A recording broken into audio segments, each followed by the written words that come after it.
હવે આપણે મેથી ગોટા બનાવવા જઈ રહ્યા છીએ। 400 ગ્રામ પેકેટ છે, 90 રૂપિયા કિંમત છે।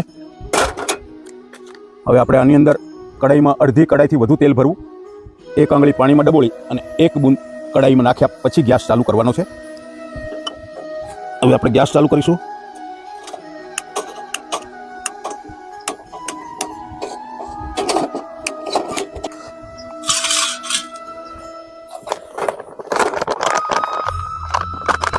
મેથી નાખેલી છે, સોડા પડીકી પણ અંદર છે, એ કાઢી લ્યો, એ બાદમાં નાખીશું। ત્યાં સુધી આની અંદર આપણે પાણી લઈ લઈશું 350 ગ્રામ, 350 મિલીગ્રામ, આ 100, આ 200, આ 300,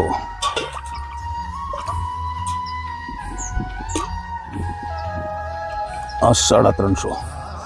ત્યાર પછી એને ચમચી કે ચપ્પુથી હલાવી નાખો, હાથ ન નાખો, લોટ ચીકાશ પકડી લેતો હોય છે। એક બાજુ તેલ ગરમ થાય છે, એક બાજુ આપણે લોટ બાંધવાની તૈયારી કરી। મેથી, મસાલા, નમક બધું જ એડ કરેલું છે। આ લોટ બંધાઈ ગયો છે।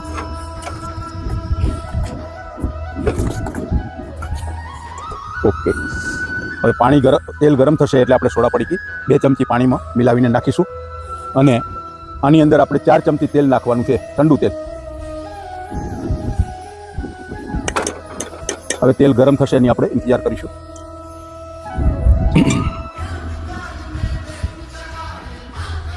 હવે આપણે 2 ચમચી પાણી લીધું છે કટોરીમાં, એમાં સોડા નાખી દઈશું।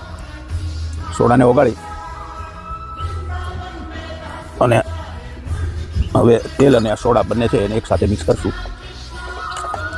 પાણી બળવાનો તેલની કડાઈમાં અવાજ બંધ થઈ ગયો છે, એટલે 40 ડિગ્રી તાપમાન આવ્યું તો 4 જ ગોટા મૂકવાના, બધા જ તરશે પણ 5મો મૂકવો નહીં। અને 4 તળાઈ ગયા પછી આખી કડાઈ ભરીને ગોટા તળતા રહેવાના।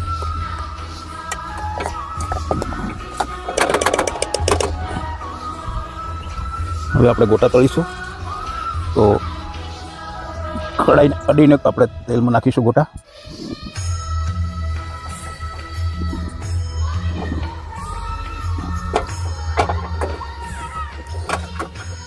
હવે આને થોડો ટાઈમ લાગશે એટલે ગોટા તૈયાર થઈ જશે, પછી આપણે સીધા એમાં કડાઈ ભરીને તળતા રહીશું।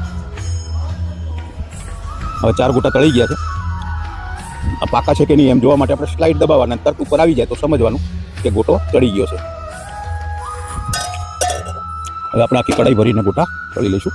ખીરું એકદમ નરમ રાખો, તાપમાન ફૂલ રાખો અને તેલને અડાડીને ગોટા મૂકો।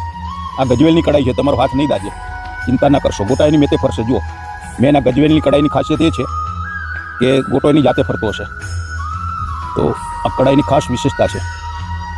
પહેલો ગોટો નાખો ને છેલ્લો, બધાનો કલર એક જ રહે, એક સાથે પાકી જાય, એક સરખો બધાને તાપમાન મળે। આપ જોઈ શકો છો ગોટા જાતે ફરે છે,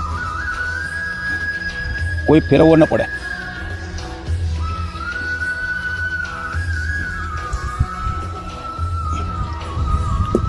હવે આના ઉપર તમે હાથ રાખો, બિલકુલ હાથ દાજે નહીં, આખું રાષ્ટ્રગીત બોલી જાઓ। ગોટા ઉપર હાથ રાખો, ઊંધો રાખો, હમો રાખો, ગમે તે રીતે રાખો, ગોટા જાતે જ બધા ફર્યા કરે છે, આપ જોઈ શકો છો।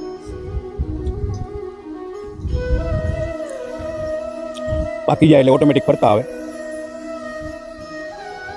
આ જો, આમાંથી વરાળ ન નીકળે, તેલ કાળું ન થાય, તેલ ઊંચું ન થાય, હાથ દાજે નહીં, આખું રાષ્ટ્રગીત બોલી જાઓ।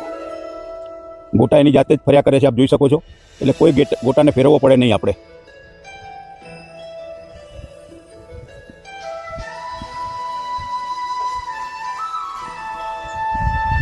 હા, એની ખાસિયત છે કડાઈની, આપ જોઈ શકો છો, વરાળ નથી નીકળતું, તેલ કાળું ન થાય, ઊંચું ન થાય, હાથ દજાય નહીં, અને પહેલો ગોટો અને છેલ્લો ગોટો બધાનો કલર એક સરખો જ રહે।